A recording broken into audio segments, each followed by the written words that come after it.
which is Youth Flourishing Network, a response to global youth well-being crisis. So for the first few minutes, I just want to set the stage for what it is and how it all came about before we kind of get into some deeper stuff. So Youth Flourishing Network is an intergenerational, and the key here is intergenerational, global initiative that supports and promotes youth flourishing and that connects youth globally to create communities for flourishing. Just to give you a quick background on how the network came together, but basically it came together at, I exactly remember the date, it was April 30th this year. It was the day when the Global Flourishing Study data was shared publicly. And I remember listening to the results and how the youth, the state of the youth, you know, and the many conversations that we have had as a team before that, working with the youth, working with students here in St. Louis. And it was just one of those moments where it was like, okay, we have to start Youth Flourishing Network. We got online, checked if the Youth Flourishing Network domain was available. I wasn't sure it was going to be, but it was. And in this day and age, if you have the domain, then you have the thing. So that was a sign that we needed to start that. So that was the first phase of Youth Flourishing Network coming together. Then the team, which for now includes Maddie, Ansley, Sydney, and Maria Martha Barancini, we kind of had a talk, and Maria said, and she has access to list of youth globally. She was like, let's just send out an email to youth globally and ask a few questions and see if they will be interested to join the network, and we'll see what happens. And at least I didn't take it, like I didn't think much of it. And I was like, okay, let's just do it. You know, it's an email. It's not going to take that much time. Let's just do it. So we sent it out, and to our surprise, we actually got responses from youth from 23 different countries. And that was like midsummer, no, actually in July. And we were like, oh, this is really happening. So we kind of got really serious that there is a need and youth are looking for it. So that was like the phase 2 of the Youth Flourishing Network. So we had asked them these questions, and basically 225 youth from 23 different countries responded in the first phase. And these were some of the answers that we kind of got from them. And this is kind of an overview. And so I'll let you just read this.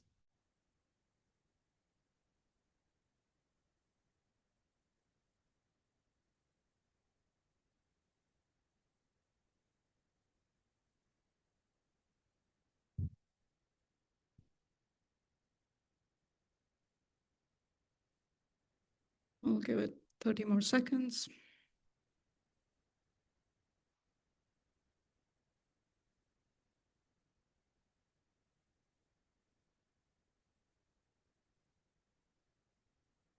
So when we looked at this data, it was very motivating for us. And that was, you know, kind of the third phase where we were like, okay, we are really doing this.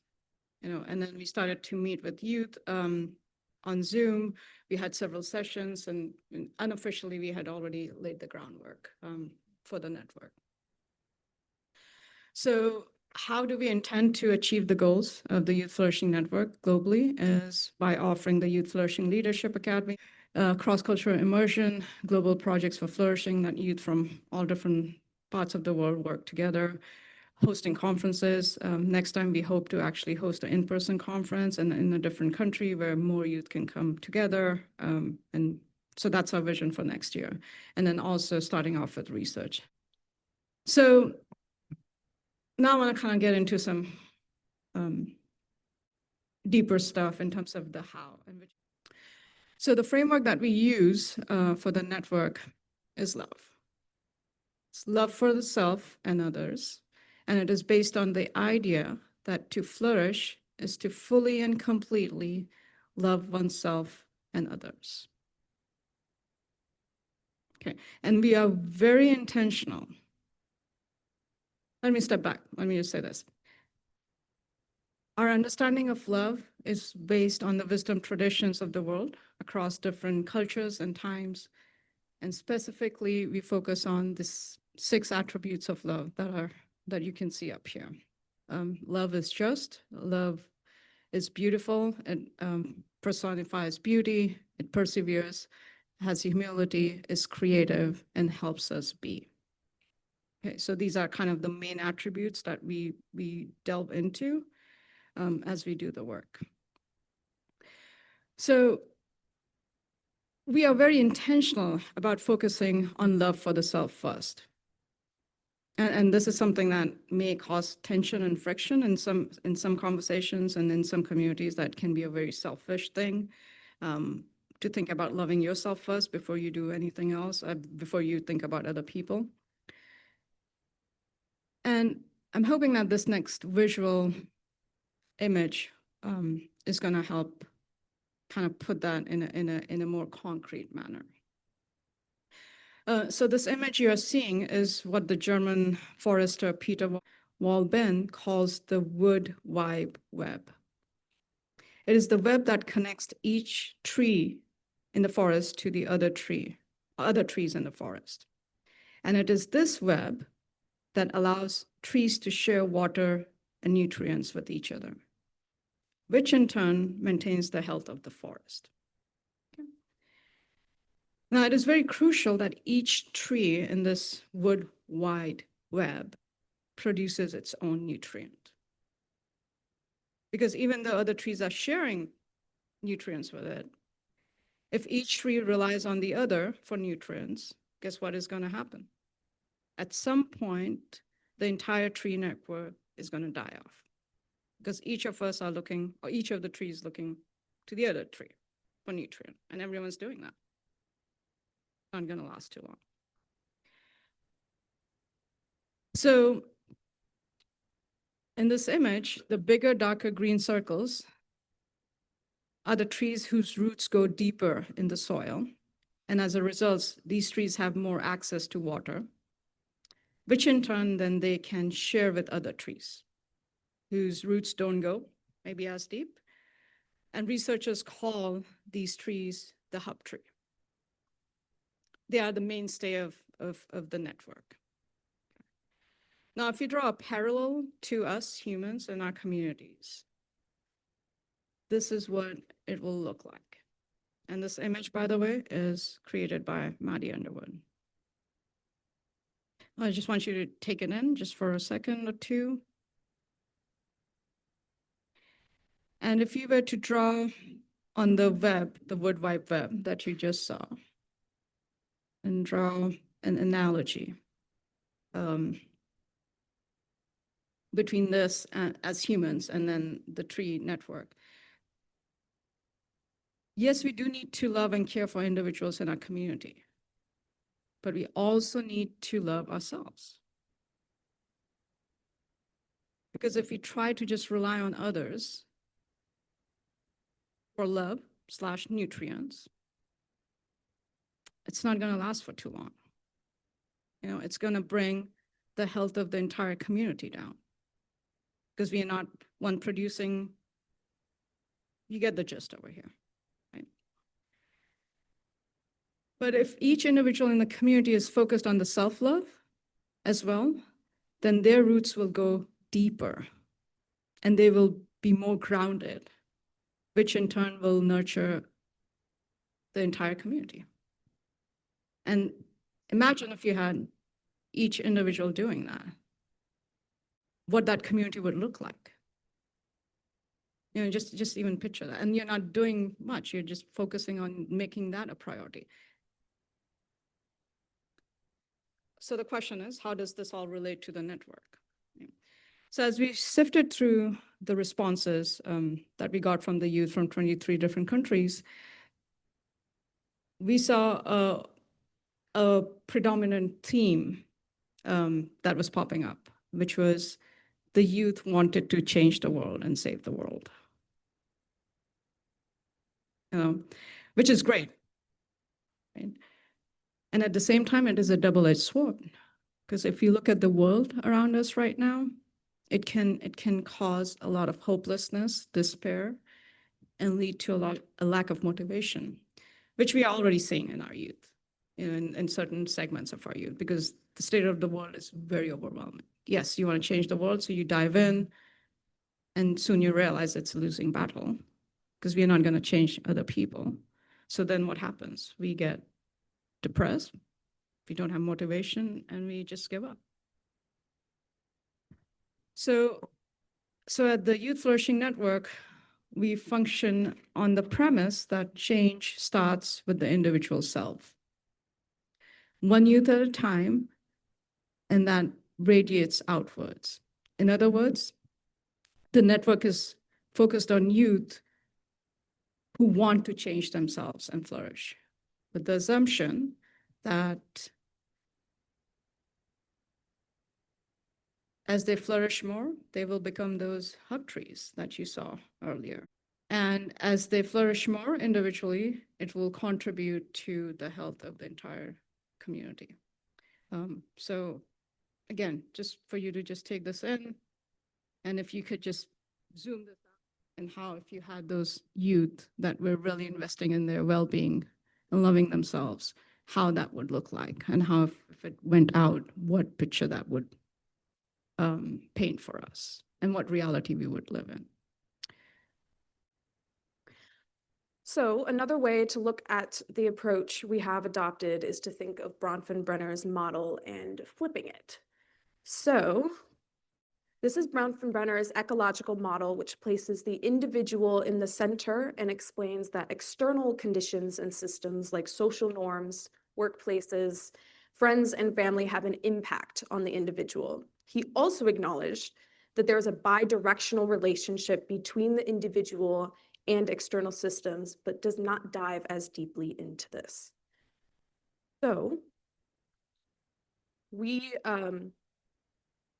switched this a little bit and we adapted it. And current reality and state of our world can honestly be described as bleak and suffering. And Amrita mentioned how we must change ourselves to change the world. So we must acknowledge that we cannot control all of these external factors. We know that these do have an impact on us, but if they are making us suffer, how can we manage to not be miserable? So we must focus on the internal conditions and the ability to manage these conditions, like managing our feelings, thoughts, and actions. So that's where this adapted model that we made that helps conceptualize this and our impact on the things and people around us instead of the external only impacting us. So this model also shows our connection to others through our analogy of the tree and root system.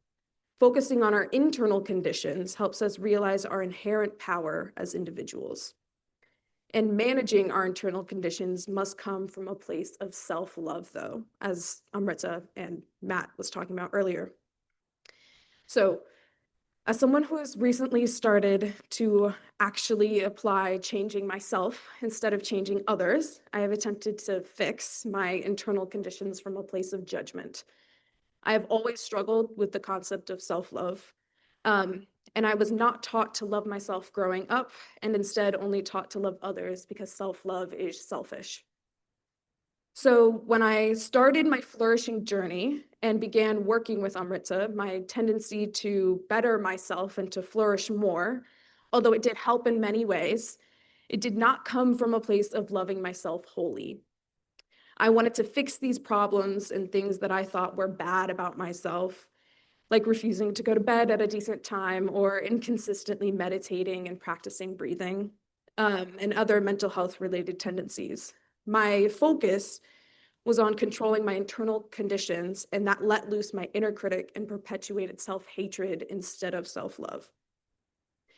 So recently, when we really dove into love being at the core of our work, as Amrita shared earlier, it finally hit me that I desperately need to be rooted and grounded in self-love. because I cannot expect change and an increase in flourishing in our world if I'm not treating myself with love. Another way to look at this is through love as nutrients.